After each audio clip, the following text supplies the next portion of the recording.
Today, we are taking a look at the brand new Jude Bellingham SBC, bringing you guys a player review and letting you know whether he is worth picking up. Pass now, and Bellingham. Oh, he's gone for goal. Oh, tremendous goal. Hey! So then, ladies and gentlemen, welcome back to another video here on our channel. I'm the FIFA Analyst. Today, we are bringing you this Jude Bellingham player review, an SBC that got released by EA yesterday. We have played a load of games in Division 1 rivals. The footage that you will be seeing on screen is all taken from high-end Division 1, and we're going to let you know exactly how he performs. First of all, let's go ahead and take a look at the card. It is coming in at around 280,000 coins. Jude Bellingham plays for Dortmund, obviously in the Bundesliga, and comes from England for his nationality. 4-star skill moves, 4-star weak foot, his medium defensive work rates, high attacking work rates. His body type is lean, and he is 5'11". What does this card actually bring you? It brings you 89 acceleration, 88 sprint speed, 90 agility, 87 balance. Looking at his shooting, 90 positioning, 91 finishing, his long shots of 86, a shot power of 84. Moving over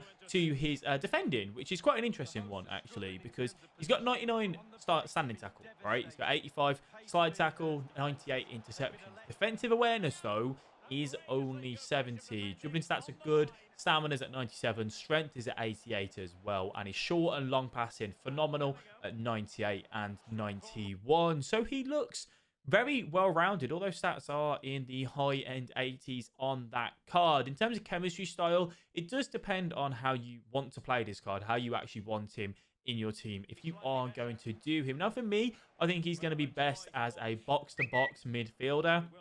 You know, kind of going deep, obviously defending as and when required, but being able to take that ball forward, laying the ball off for his teammates, and then if he makes a run into the box, then trying to grab that goal. So he'd suit a centre defensive mid role in maybe a 4-2-3-1, maybe a left centre mid, a right centre mid in the 4-3-1-2.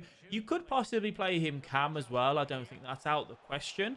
I feel like at this stage of the game, having a cam, you want to be probably looking for 5-star skill moves, and maybe even a 5-star weak foot if possible. And obviously, he doesn't offer you that, so that may be the reason why you don't put him in on that cam role. In terms of the chemistry style that we played him with, we did put a hunter on him actually, because I wanted to give him that extra pace, that extra shooting, to see what his shooting was like and what does he offer going forward in that final third. So, as I said, the gameplay is on screen, so you guys can see some of the goals, some of the assists, some of the passing that Bellingham did manage to come out with us. Well, I'll go through and kind of talk to you about the card. Now, first of all, what did I do when I looked at this card on stream over twitch.tv/FIFA Analyst? I looked at it and thought, Emiri, which is a free objective card available, looks equally as good for cheap. He's zero, you know, it doesn't cost you anything other than your time. Obviously, yes, he's not English, so he's not as easy maybe to link when he is German. But that's kind of what I compared him to. I thought they were very, very similar players. And that kind of took to mind. So I was a little bit taken back by the price, first of all, of Jude Bellingham. I was a little bit like, I don't really think that he's going to be a go-to for a lot of people. Obviously, he has got that little bit of hype around him, maybe being English. And that's kind of what, you know, kind of took me back. Now, when looking at what he offers, I was very concerned with the lean body style, the lean body type. If you guys don't know, you know, there's different types of body style. Some players have their unique own body styles. So, you know, that's normally like, you know, your high-end kind of big players like, say, Ronaldo. But if not, there's lean, average, and then stocky, essentially. So, like, say, Rooney, for example, felt always quite a bit clunky on the ball for me because he's that, you know, kind of bigger sort of guy on that front.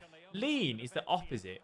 Although he's got brilliant strength at 88, a lean body type at 5'11", maybe in that box-to-box midfielder role coming up, and let's be honest, you are going to be coming up against fantastic centre mids in the kind of team of the season era that we're in.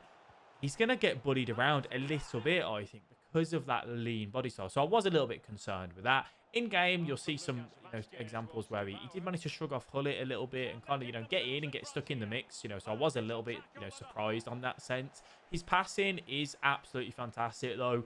His ability to look for the over-the-top through balls, move, you know, lay the ball off for a simple through ball and 1-2. So there's absolutely no issues on that front. Give it him on his left foot as well, and he's fine. He has no problem laying off that ball, so I was very happy to see that. Talking about his work rates, he has high attacking work rates and medium defensive. What really, like, concerned me, if I'm honest with you, is his attacking positioning. I played him in the cam role in the 4-3-1-2 for the majority of this. His attacking positioning just wasn't there. He didn't make any darting runs. He didn't feel like he wanted to get involved. He kind of just sat there, which I think if you're playing him in centre mid is probably okay. But I just expected a little bit more. I expected a little bit more desire, a little bit of want, a bit more of a need from him to go forward and create those, create those options, give himself available on that edge of the box. So I was a little bit disappointed on that front. Is that a massive turn-off? Well, no, because as I said, I probably wouldn't play him cam. But occasionally, if you do want him to make that counter-attacking run in a 4-4-2, 4-3-1-2, whatever you're playing, that may be a little bit of a letdown. So do bear that in mind. He doesn't have the ability to take a shot on the edge of the box, so like a finesse shot. He has no finesse shot trait, no outside of the foot trait or anything like that. So you aren't going to be, getting the ball 25 yards out like a Kevin De Bruyne or Bruno Fernandes and looking for that finesse shot on the edge, which that does take away, obviously, a lot from his game. As I said, his long shots, his curve isn't fantastic. So you're not going to see a massive bonus there. When he does get inside the box, that shot power is quite low, really, at 84.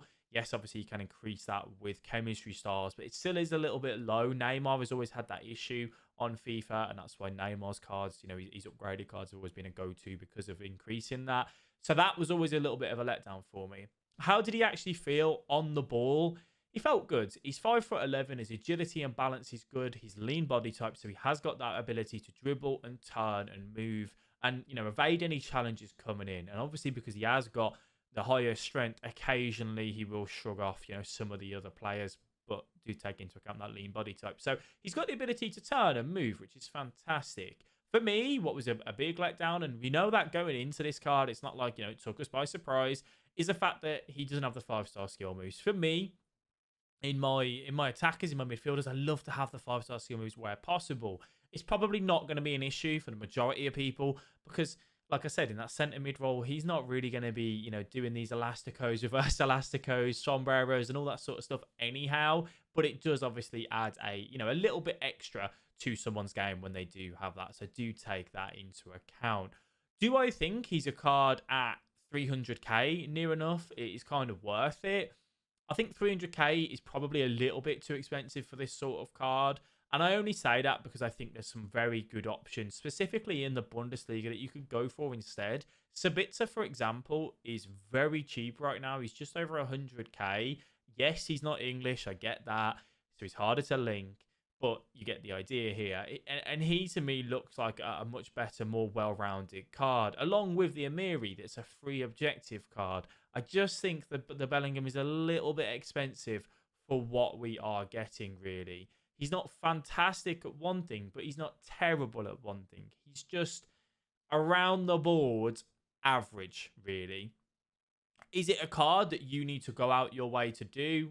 If you said, analyst, I want to do him. Do I need to do him? Do I have to? No, you definitely can avoid doing this Jude Bellingham. Should you wish to, if it's something that you do want to pass on, you won't be missing out too much on this card. Obviously, as I said, he's got a lot of hype because he's young. He's gone to Dortmund, left Birmingham, and obviously he's doing very well in the Bundesliga for Dortmund, so well done to him for that. But unfortunately, this is a card which I would tell you guys to just stay away from. It's really not worth your 300,000 coins. If you can do him for much cheaper, if you have got a lot of fodder still left and you want to get him done for, 100k, I'd probably say, yeah, that's worth it then. If you feel confident enough that you don't want to use that fodder in another SBC, but as a whole, you definitely can go ahead and pass on this one. So unfortunately, today he doesn't get the analyst stamp of approval. So I would say no, you can happily avoid him and wait for the next SBC to come out that you may go ahead and enjoy. Let me all know how you found the video. If there's any other player reviews that you may want me to do in the future, please do pop them down below in the comment section. As always, thank you all for watching. Thank you for your support. I enjoyed giving the Jude Bellingham a review. The way we are doing our player reviews is we're going to be live on 6 p.m. UK times over on the Twitch channel whenever we want to go ahead and possibly look at doing a player review. So we can do them live. We can show you guys exactly what we expect, how that card can perform immediately. So if you want a quicker response, you can come over to the Twitch channel there for us. All right. Thank you all for tuning in. Leave a like on the video. Subscribe it to the channel if you are new. I'll catch you in the next one. Bye-bye.